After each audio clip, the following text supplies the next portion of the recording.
Good evening, Cubeland. Okay, this is Andy Silva from Singapore again, and today I'm bringing you a breakdown of all the 5 patterns in the pentatonic shapes. I'm using A minor for today, and you know what? I'll tell you what. Today I won't do it in A minor, but I'll just show you all these 5 shapes in one position, and then I'll show you how you can practice it to understand how the shapes work later on. Now, only 5 patterns, right? So there's always 5 chord shapes, 5 chord patterns in the cage system. If you understand the system, you can break out of the cage and you can use anything you want with it, and it will actually end up letting you flow more fluidly once you are more comfortable with it. Now, the first shape everyone knows is pattern number 1. 1 4 1 3 1 3 1 4 1 4 1, and then you go back 4 1 4 1 3 1 3 1 3 1 4 1. Now that will be A minor pattern number 1. Now if I did this in G note here on the 3rd fret, it will be G minor pattern number 1. And then B minor pattern number 1. So where you move that position, you get a different key and a different scale shape. Now the next pattern is pattern number 2. Now we've done pattern number 2 in the earlier video when I was showing the major and minor in call and response, right? So you got pattern 1, and then if you move it here, you have the major pentatonic. Now pattern number 2 is a very interesting shape. I told you in the earlier one. Now let's see how you can memorize these shapes so that you don't have to memorize them too hard. The first thing is to break them down into little parts. Let's say pattern number 2. The first thing I always do is I break it down into this part. You have a 2 4 1 4 1 4. Now this part is actually the major pentatonic. Unless you centralize on this guy, then you get a minor pentatonic. But let's just look at that part first. 2 4 1 4 1 4 1 4 1 4 1. Now once you can do this with your fingers,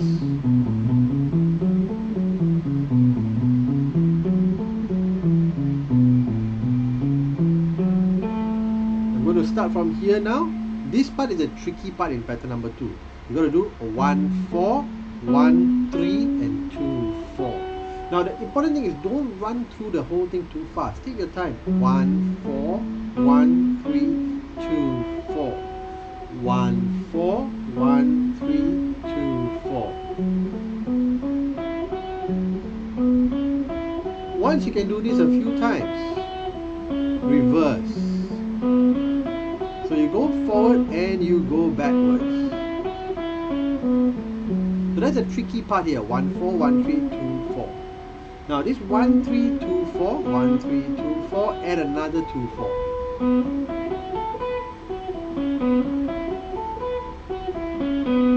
So if you notice, I broke it out into little pieces of 3s. 2 4 1 4 1 4, and then from here I went 1 4 1 3 2 4, and then I started from here 1 3 2 4 2 4. So ascending and then descending. That is pattern number 2. Now if you want it to be minor, bring it back here.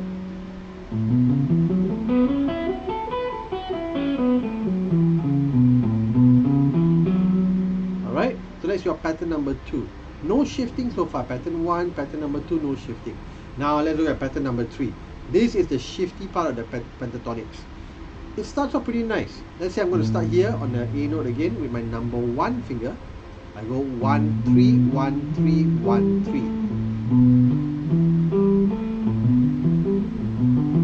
3. Pretty easy so far. Now from here, the 1 3 I shift out to a 1 here. Can you see it? 1 3 1. Now I'm going to add another finger. 1 4 here. 1 3 1 4. So there's a bit of a shift. And then you have to shift back. Bring your number 1 back here. And then a 4 again. And then 1 3. Now usually what I make my kids do is 1 4 1 4. Just practice this movement a bit.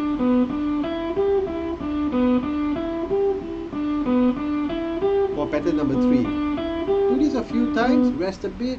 Do again. Once you got this, you got this guy already, add a 1 3 at the bottom, and then come back. But notice I haven't come back higher to the lowest, the fourth string so far. I'm still sticking to this. Right, so watch this, 1 4 1 3 1 3 1 4 1 4 1. I'm going to use my 4 here again, and then I'm going to bring my 1 here. It just helps with the flow. And then I'm going to go back up, and that's the root for the minor. Slowly in 3 again. 1 3 1 3 1 3 1 4 1 4 1 3. Back. 4 to connect. Bring the 1 in.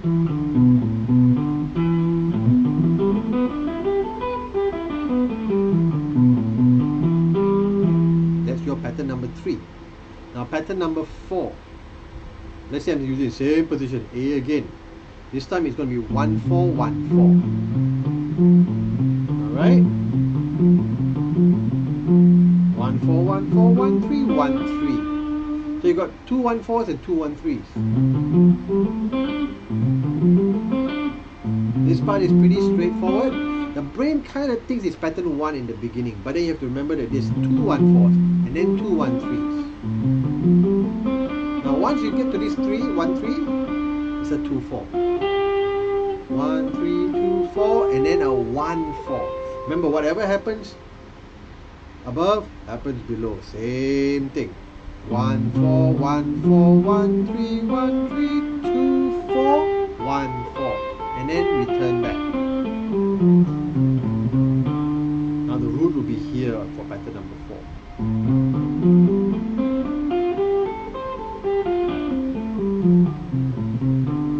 Now once you got pattern number 4, you look at pattern number 5.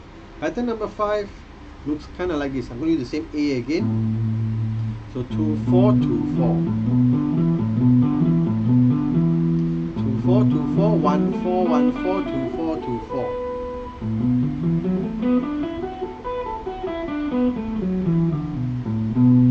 Now the root will be on the pinky. So in this case it becomes a B minor pentatonic.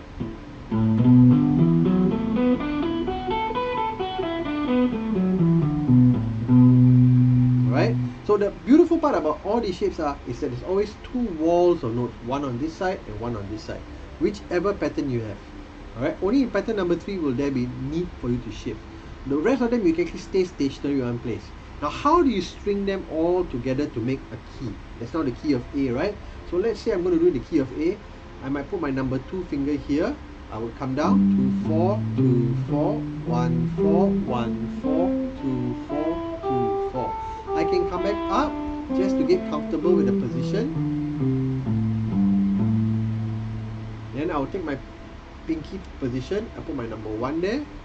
1 4 1 3 1 3 1 3 1 4 1 4 1, and go back the same way.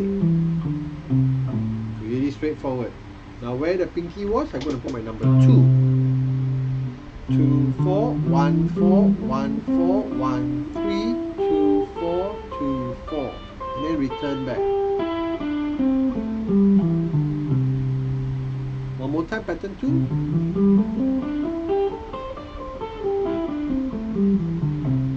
Then from here, where the pinky was, you put your number 1.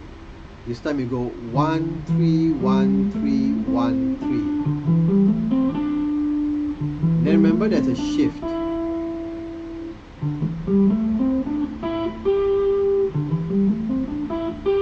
the 4, shift back in 1 4, bring it out 1 3. Then go back up.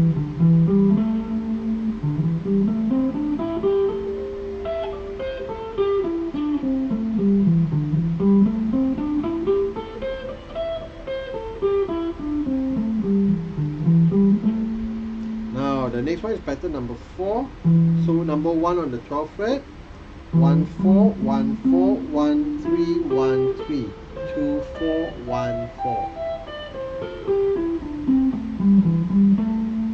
And then again you're back after pattern 4 back to pattern number 5. Where you start is where you end.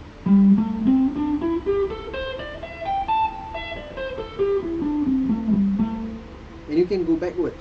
So the idea is if you go back and forth a few times, your hand is going to really get to know how these shapes look like. You need to change keys. You can't just play in the key of A or E all the time. So you got to start getting comfortable with the idea of, let's say, trying out in different positions and different keys. This will really help your hand really understand how the flow of the fingers are supposed to go.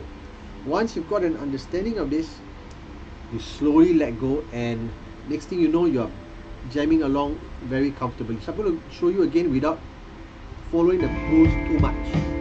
So again, same backing track. You're just going to feel it and just go with it.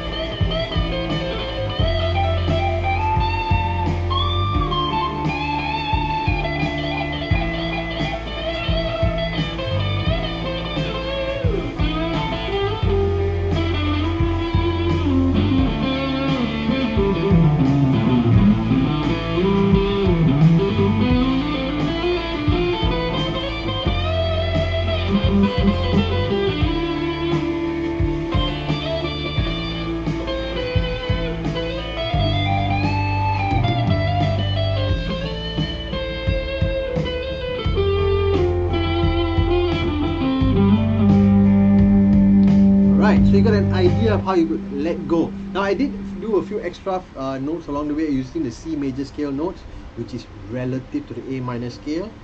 Some might just say I was just playing in natural minor scale. Same thing, different point of view. The important thing is you have to understand how those shapes look like, and then you can let go and your hands will play them quite comfortably. So I hope this helps you to look and see where those patterns are, and I hope this has also helped you to understand how to harness them to make them work together.